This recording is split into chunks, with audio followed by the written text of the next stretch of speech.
morning. Happy Sunday. And I am here live. I wanted to say hello to you on this gorgeous day. Check out that view. Oh my gosh. It's so sunny. It's 9 a.m. already. All right. So I want to tell you guys a story about an electrician that we hired and where we got stuck. But before we get into that, I want to just give you the backstory. Okay. So let me know that you're here. Say hi. Hi. Ron, Iowi, Michelle, nice to meet you. Say hi, comment in the chat. Let's have a conversation, okay? So, I want to tell you guys a story. So last year we bought a toy. We bought a hot tub. Hello. And, I was so excited about it. Hey, Gutash, I'm going to say that wrong.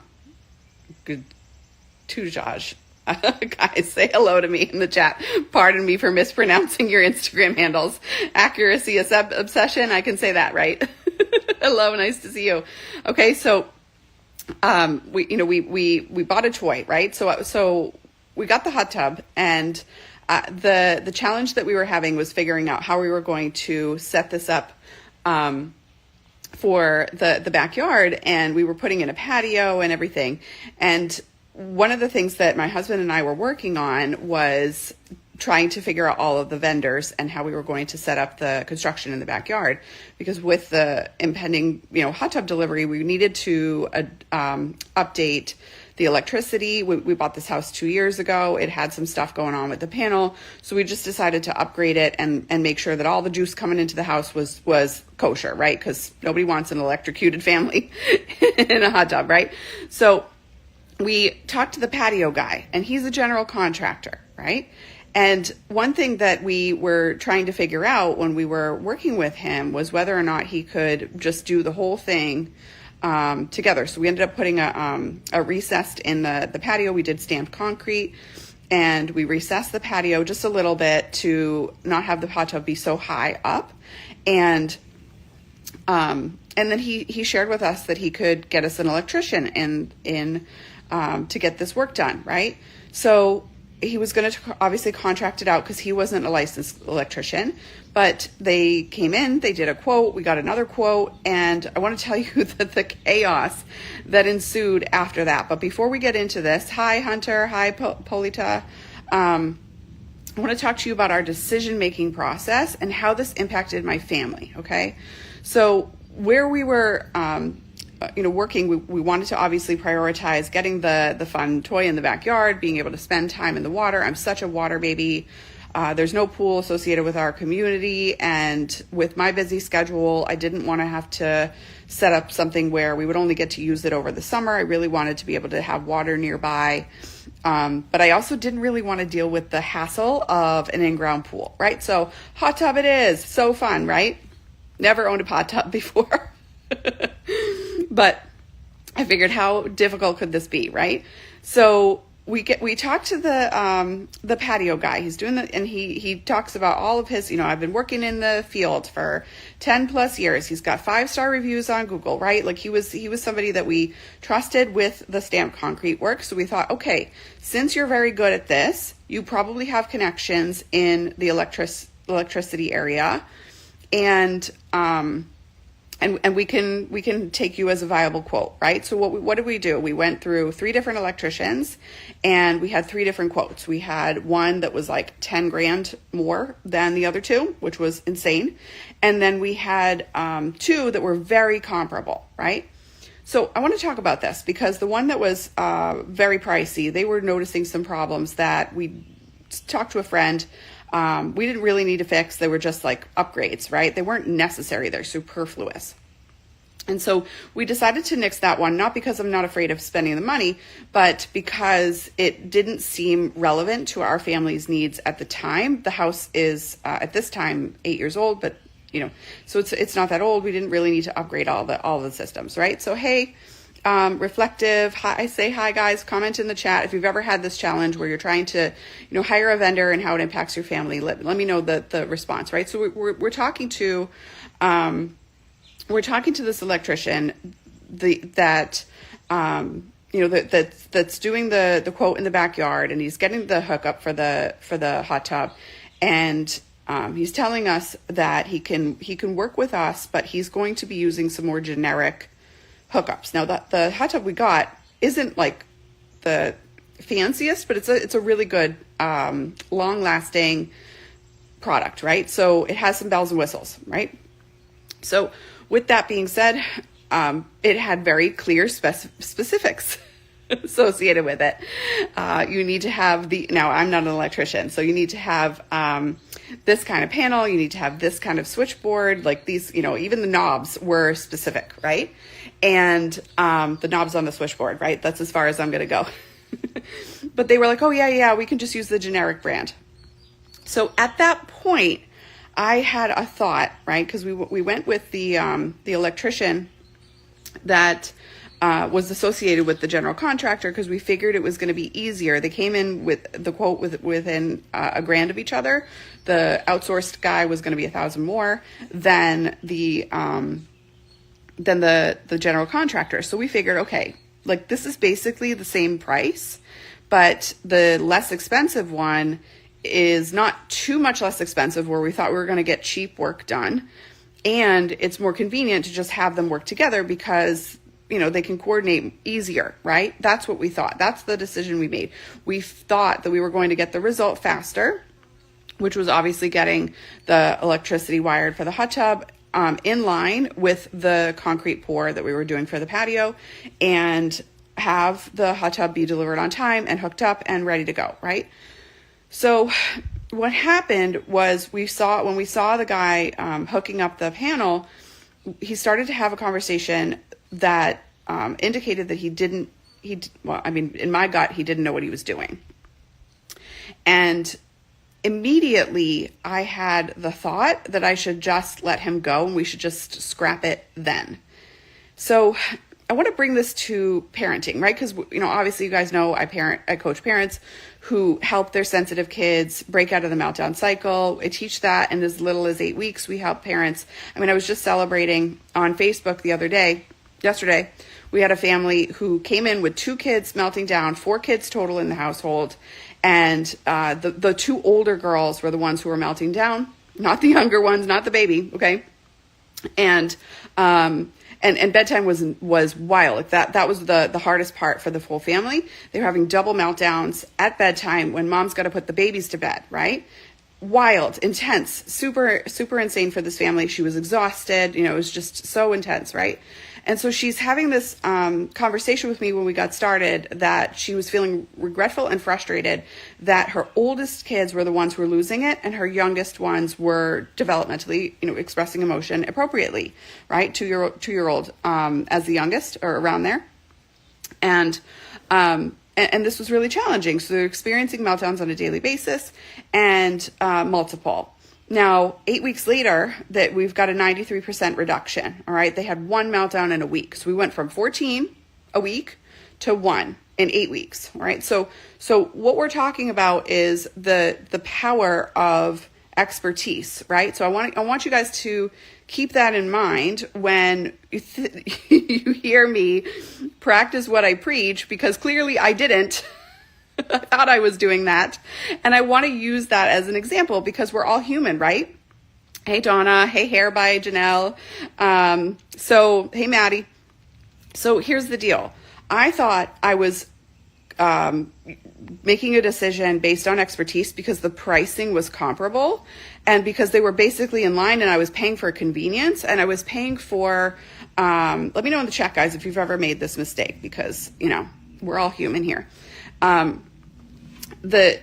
was paying for convenience, I was paying for speed, I was paying for efficiency, but I was also getting a little bit of a discount, right? And so we decided. Now, however, when I saw that guy, working on the concrete, and then getting the other gentleman set up with the electricity, my husband sent me a text message, and he was like, "This is not like sounding right?" So he wanted a second opinion. I come out of my office. We have a conversation. They're trying to convince my husband that they can basically use all generic tabs and doohickeys for the electricity. All right. Now, I am not an electrician, but I am very smart. And I can tell you that if we're trying to water down a specific service, like the hot tub said, it needs this, this, this, and this, like, or the warranty is voided, basically, right? Like, I don't want to deal with that. And I said, if you're not able to do exactly what it says here in this form, then we're not going to move forward, right? So I put my foot down, right? Because my husband and I both are on the same we're on the same page in terms of whether or not we're going to work with people who are going to try to, pull one over on us or make it easy, or, present that it's all the same. And we would rather have it done like the first time, right?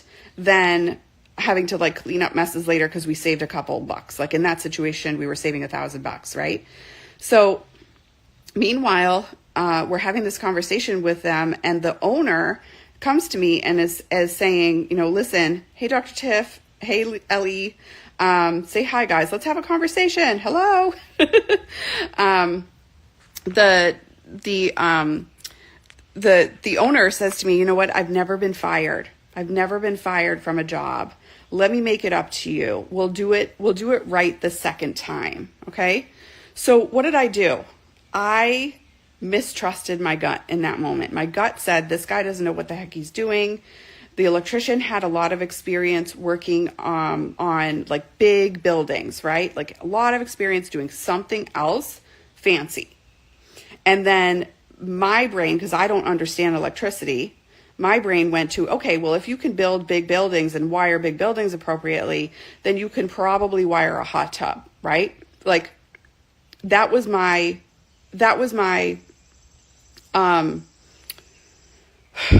logical fallacy. I don't know if this is official logical fallacy, but that was the conclusion I jumped to, and it was not a good one. So what happened was I let the owner convince me to give him more time.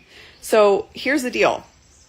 We got this hot tub. The whole objective was to spend tons of time with my family.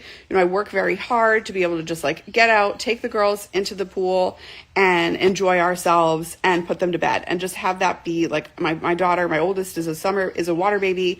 My youngest is nearly 2. So, last year she was just over 1. We were thrilled. We were so excited about having water nearby. And what happened was we ended up having this electrician totally botch the job, right? So we were able to use the hot tub for a couple of months, and then it started maybe 30 days, like not a lot of time. And then it started to short. It started to shut itself off. And at that point, my husband and I were like, whoa, right? And in the meantime, we're waiting for the permits to get through because the guy told us that the permits were superfluous. They were basically not really relevant. They're in our area, permits for a hot tub are not, you can hear it running. Guess what? Great news, spoiler alert, like we figured it out. But permits for a hot tub are not necessary, so they kind of like delayed the process, right? Red flag number 2 or 3 at this point.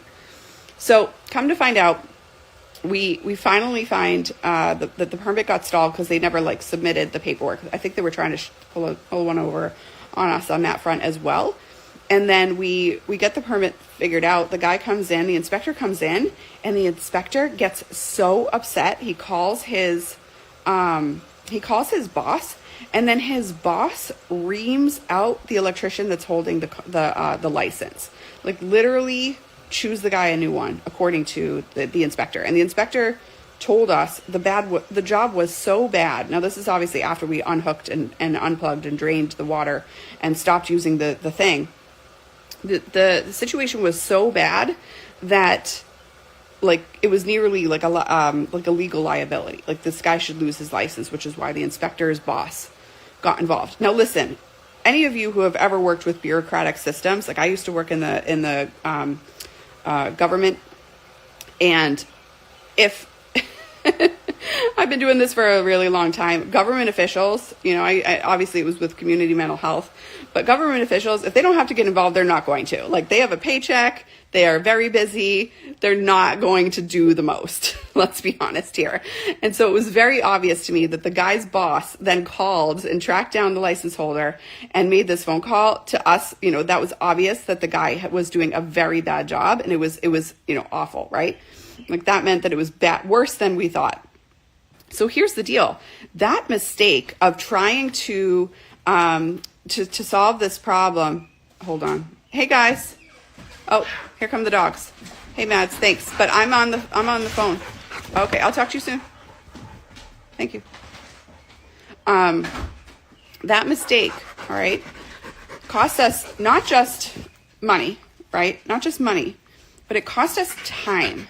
We didn't get to use the hot tub for 8 months, guys. Like, my dream of teaching my baby to swim, having a blast, playing outside in our new backyard that was basically bare bones when we started it. It's like pure grass at this point, besides the patio. There's not a lot to do in the backyard right now because we invested in this hot tub. And all of that went to zero for 8 straight months. And now, guess what? Now, my husband got a new job, and my family is moving.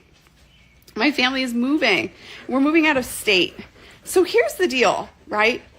Why is this related to parenting regret? How do we tie it all together? This is the takeaway I want you guys to have, okay? When we're parenting and we're working with people who are trying to help you solve the problem of the meltdown cycle, it can be very easy. It can be very easy to try to find a professional or just follow some Instagram channels to try to figure this out on your own, to try to stop the meltdown cycle by just doing piecemeal here and there, by listening to people who are experts in something else and saying, okay, well, if they're an expert in like my pediatrician is an expert in my child's physical health, then maybe I can just take their advice associated with the fact that my kids' meltdowns are eventually going to grow, they're eventually going to grow out of them, and I can just wait and see, right? I could just try a few more phrases to get my kid to open up, and then we're good to go, right? Guys, don't make the mistake I did. I have huge regret. I feel so sad leaving this house, all right? Why? Not because, the house, I love the house. I thought we were going to die in this house. Like, not literally, but like, this is the house that I thought would be our forever home. So, and our plans changed. Huge opportunity for my husband. So we're super excited about it. But, we make plans and then God says, hi. So, we follow, right? And so the challenge for us at this point is that I assumed we would have plenty of time to figure this out, and we didn't. Like, we could certainly go get another hot tub in the next house or whatever, but what I'm most regretful of is the time that I didn't get to spend with my girls in this body of water because we just didn't have another alternative. And I trusted a professional that knew a lot about something else, and I jumped to the conclusion that that would mean that they would know a lot about my situation. And we see this all the time, guys. I see this all the time when I talk to parents who are dealing with the meltdowns in their household, right? When you guys are talking to your professionals who know something about something else, right? Maybe it's your therapist. Maybe you worked with your therapist. Hey, I don't want you on video because it's social media, okay? But hi, thank you. Love you. Good morning. Mwah. Mwah. It was a fun dress today. You feel like getting all dressed up? Yes, Mama. Yeah. Oh, yeah. Look at that. Party time. Is Daddy making breakfast? Nope. No? Okay. It's 9:19. All right. You want to ask Daddy to make breakfast? It's almost time for church. Yes. And my tic-tac-toe password, the little purple thing. Yeah. And, like the password to the pool, I have one for church too. Okay, cool. Where it's O-O-O-O-O-O-X. Okay. Fun. All right. Thank you for brushing your hair. And, oh, you didn't? It looks brushed. All right. Well, why don't you go take care of that and tell Daddy to, thanks. All right. So, he knows there's bacon in the fridge. All right. So anyways, we are parenting over here. So I got to wrap this up. I want to talk about this. Okay. So the challenge in making short-term decisions and where we get stuck is in noticing that if you don't trust your gut, you won't be able to teach your sensitive kid to trust theirs, right? Now, obviously I have a lot of practice, so one mistake didn't like crush my parenting goals, okay? But I have a huge regret of those 8 straight months of not being able to have like super fun water time with my kids. And that's because when I heard the guy convince me that he was going to make it up to me and he was going to figure it out, I overrode my gut to give him the benefit of the doubt. Listen to that. Okay. I want to talk about this, right? Because if your kid is screaming, crying, yelling, throwing things, and when I say throwing things, sure, we absolutely work with parents whose kids are chucking chairs in the house or, a remote straight to the TV. But I'm also talking about your kids who are chucking paper after they're working on an art project or whatever, right? And screaming and crying that they're bored and they're highly sensitive. They have an amazing imagination, right? They just can't tolerate discomfort and frustration. That's the challenge, right? So what's up with that? Why is your kid losing it, right? It's not because they don't know how. It's because they don't trust themselves. Oh, ding, ding, ding. Okay. So I really want you guys to hear that, because sensitive kids are not resilient. No, and this is whether your child is neurodivergent, whether your child is anxious, whether your child has ADHD, whether your child has a sensitive temperament. Because some of you are confusing the sensitive temperament with some of these other mental health labels. And I just want to make sure that you're all clear.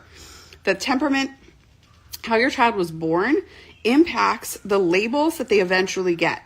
All right. So pay attention to how your kid was as a baby, as a toddler, as a 4-year-old, when you're looking at the end result when your kid's 9, right? Sure, your kid might demonstrate flightiness and lack of focus and low frustration tolerance and meltdowns at 8, 9, 10. And somebody with ADHD could demonstrate that behavior, but lack of focus because one is not present to the moment and doesn't have the skill, meltdowns because you don't know how to trust yourself to communicate effectively, or you don't know how to trust yourself to solve problems creatively. They're all the same root cause, guys. So don't get confused or distracted by the end result of the meltdown cycle and try to label the end result. That's a symptom. All right. So where are we getting stuck? All right. We're getting stuck in noticing that if your kid is communicating to you that they can't solve problems because they move straight into can't, won't, no way, refusal, obstinance, shutting down, meltdowns obviously is a shutdown behavior. It's also very aggressive for many kids but their brain's still shut down. Okay. The vast majority of these children are demonstrating low self-esteem, low self-concept, and low self-confidence. And all of that is the root challenge in parenting sensitive kids. It is not something that happens after you teach them coping skills. Okay? I want to talk about this, right?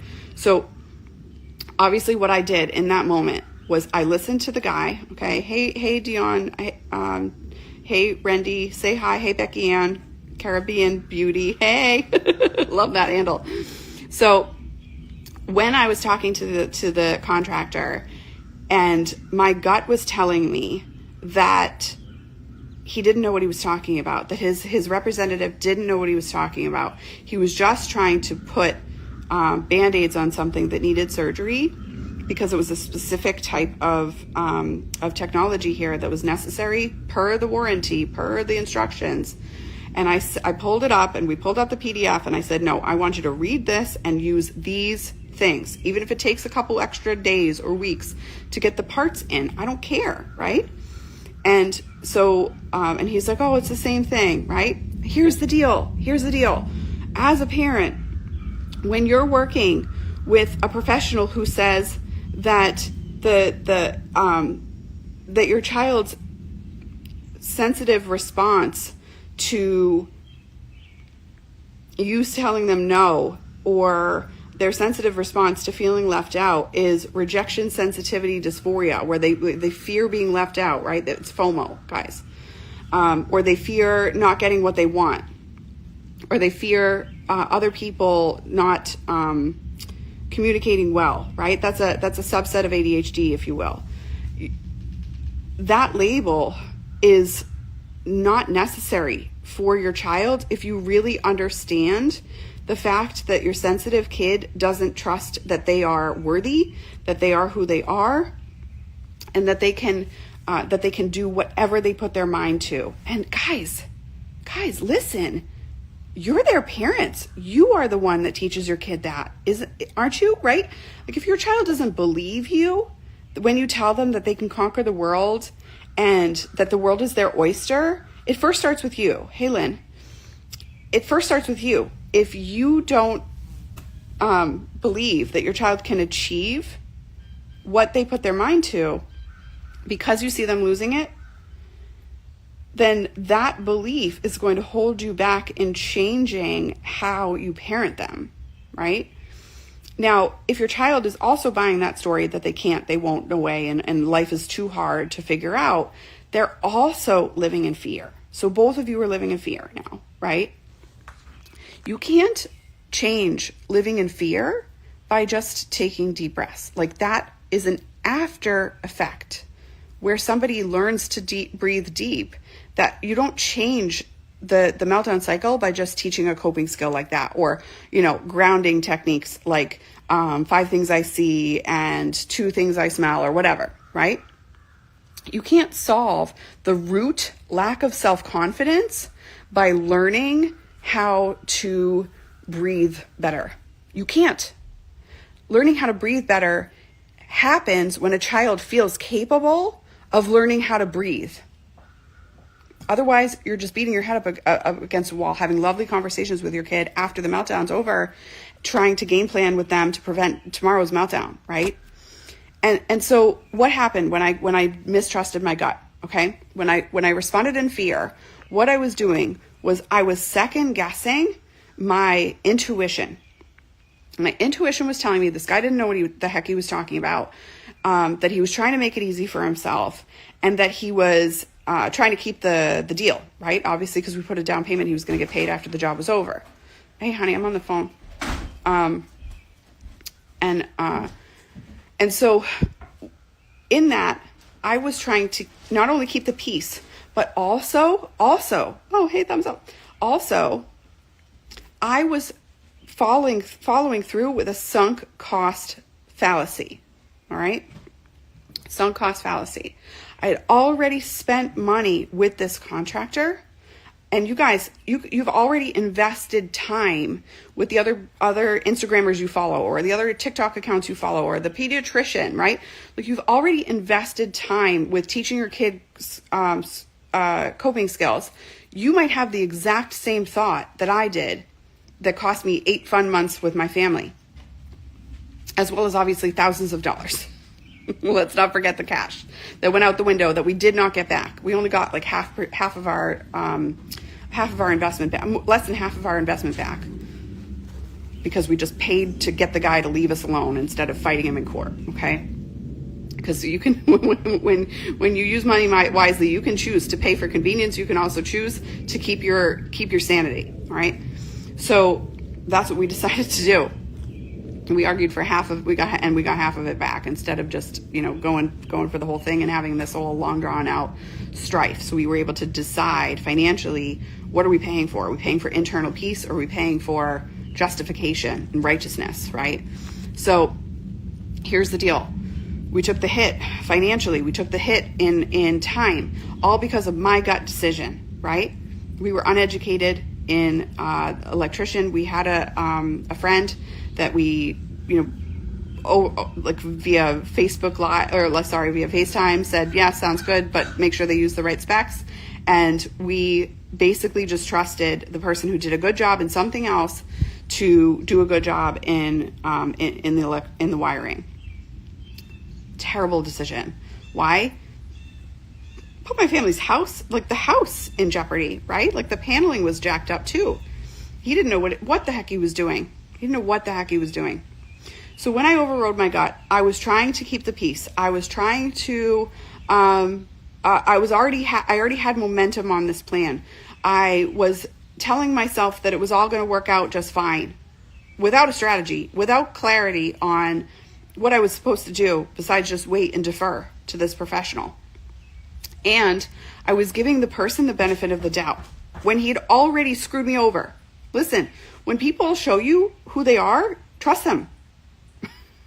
Hey, Rosie Dula, like, believe them. All of that, right? And I was more invested in my own convenience and in my own, the current life situation to deal with the inconvenience of finding another electrician and finding another provider and like dealing with all of that, right? So I was actually doing my Bible study this morning, which lent me to start with, to start this live today, because I was reading Luke 18, and there's a story, the parable of the rich guy who said to Jesus, he was like, how do I follow you? Good. And he was giving the teacher, he said, good teacher, how do I follow you? Right. And Jesus said, I'm only good because I haven't sinned. Right. And then he says, if you want to follow me, you're going to go ahead and do that. Like, sell off all your stuff and follow me. And the rich guy went home sad. Right. Now this is some people misrepresent that means you shouldn't be rich. Talk to my coach Choyan if you need money mindset, right? But what I take from that and what I've learned from that is that Bible doesn't say that. All right, but that's not my specialty. But what happened in here is that the Bible was saying that if you're more plugged in and more preferent, and you prefer more of your circumstances and your comfort zone than what you want in your future and what you want to create for your family, then you will not be successful. You will, and obviously with the lesson here in the Bible, you won't make it to eternity with God. You won't be in God's good graces. So when we're paying attention to this is a life lesson, guys. There's so many life lessons in this experience. Don't make the same mistake that I've done and that I've seen so many parents make, is staying stuck because you overrode your gut. If you're following a professional who generally is a good therapist in other avenues, if you're following a professional who's generally saying that they know what they're doing with non-sensitive kids, if you're following your kid's pediatrician who has solved weird, health problems for your kid, great. Follow them for those specialties. But if you're stuck because you've put so much effort into the plan you have now and yet it's still not working, then I encourage you to drop your bag of bricks and pivot, because there is no time like the present to enjoy your family, right? I lost 8 straight months of super fun times because I overrode my gut. And there's no way, that was a huge lesson for me because I teach this stuff, right? There's no way I will ever do that again, even when I don't understand the specialty, right? That's no excuse for me. What I should have done is I should have had a stronger conviction that my gut, yes, Meg, we've talked before. Hi. Yep. So I should have trusted my gut, and I should have listened to, and I should have educated myself on an understanding enough to make a decision rather than just go with the people-pleasing decision. Because we're raising sensitive kids here. They are more apt to engage in people-pleasing and workaholism behavior if we don't train them to change how they respond to the world. And we don't teach them how to respond to their gut. They are not going to listen to it. They are not. All right. And what happens is the challenge with sensitive kids is they respond to fear, right? So this is what's going on with your kid, responding to fear. And I did that exact same thing in this experience with the electrician. So I want you to ask yourselves, how often are you parenting from fear? How often are you teaching your kid to slow down their response to fear?